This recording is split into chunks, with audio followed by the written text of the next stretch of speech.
It's been breaking news across South Africa and beyond. The long-awaited moment in the tragic case of slain rapper Kiernan, AKA Forbes, and his close friend Tebello, Tibz, Motsoane, has finally arrived. The two Ndimande brothers, who have been at the center of this murder investigation and were wanted fugitives for months, had now officially arrived in KwaZulu-Natal after being extradited from Eswatini. This shocking development has reignited public attention and brought new hope that the truth behind one of South Africa's most heartbreaking assassinations might finally come to light. Reports confirm that the brothers will not only be charged, but are also expected to reveal the name of the person who allegedly hired them, adding another layer of intensity to this already explosive case.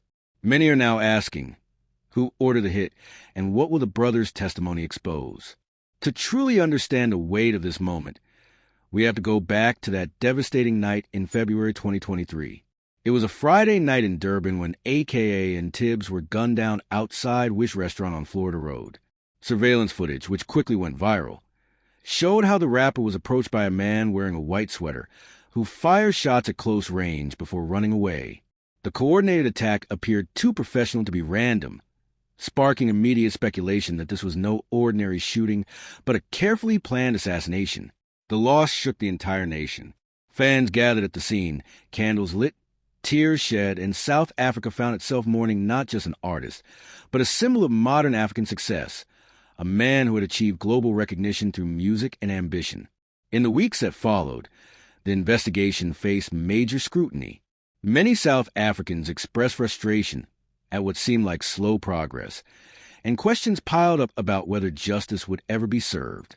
The Ndimande brothers' names started surfacing months later as key suspects, and when they were discovered hiding in Eswatini, it became clear that this was an organized operation. Their arrest in a foreign country hinted at the seriousness of the case and the resources used to keep them hidden. Extradition talks began between the two countries, but the legal back and forth delayed their return for many months. Finally, their arrival in South Africa marks a crucial breakthrough, and possibly the moment when the entire truth begins to unravel.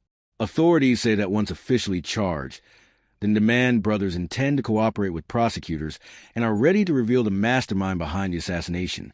That statement alone has electrified the nation, because it suggests that there's a bigger player behind the scenes, someone powerful enough to order and fund such precise hit on one of South Africa's biggest celebrities. For over a year, the question on everyone's lips has been, who wanted AKA dead and why? Was it a personal vendetta, a business dispute, a betrayal from someone close, or part of something larger, like organized crime networks or rivalries within the entertainment industry?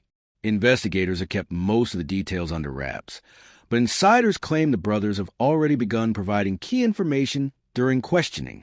If their testimony leads to more arrests, this could open the door to one of the most significant criminal trials in recent South African history. The possibility that they might name the individual who financed or ordered the murder raises expectations and fears at the same time. Public opinion has been divided. Some people believe that the hit was tied to jealousy, while others think it may have been related to money, fame, or deep personal conflicts that spilled into violence. Regardless of motive, what remains clear is that the murder of AKA and Tibz was not random. It was a planned execution. The significance of this moment goes beyond just one case. It speaks to South Africa's broader struggle with contract killings and organized crime. Hired assassinations have become a recurring theme in political, business, and entertainment circles, leaving citizens worried about how deeply corruption and criminal networks have penetrated society.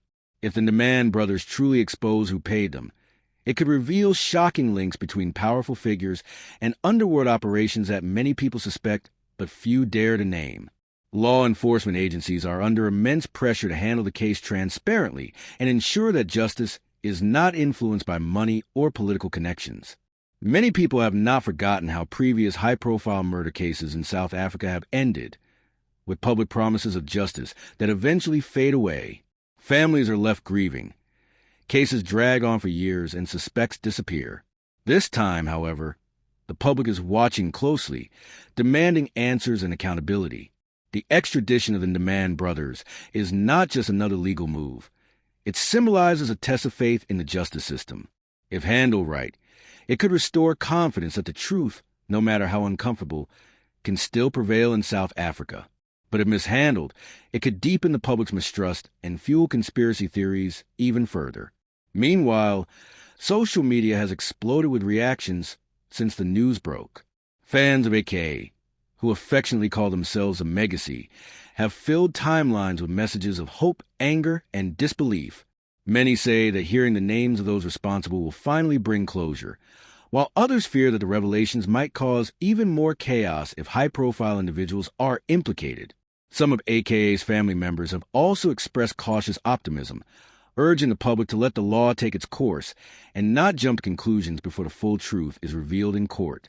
The emotional weight of this case continues to hang heavy, not just on the Forbes family, but on an entire generation that grew up with AKA's music. The arrival of the suspects also raises questions about what evidence prosecutors already have. It is believed that extensive cell phone data, financial records, and surveillance footage have been gathered to build a solid case. If proven that this was indeed a paid assassination, prosecutors will need to demonstrate not only who pulled the trigger, but who provided the money, the weapons, and the orders. The statement that the brothers are ready to name their employer has made many insiders nervous, because it means the case might extend far beyond what anyone initially imagined. In the coming weeks, the legal process will begin, with formal charges, court appearances, and likely media coverage of every detail. The brothers' cooperation might help shorten the investigation and lead to plea deals, but it could also put their own lives at risk. In cases like this, witnesses or informants who expose masterminds are often placed under protection, as criminal networks can be ruthless when trying to silence those who talk. The South African Police Service and the National Prosecuting Authority now have the enormous responsibility of ensuring that these suspects are kept safe and that their testimony is used effectively to dismantle the chain of command behind the murder.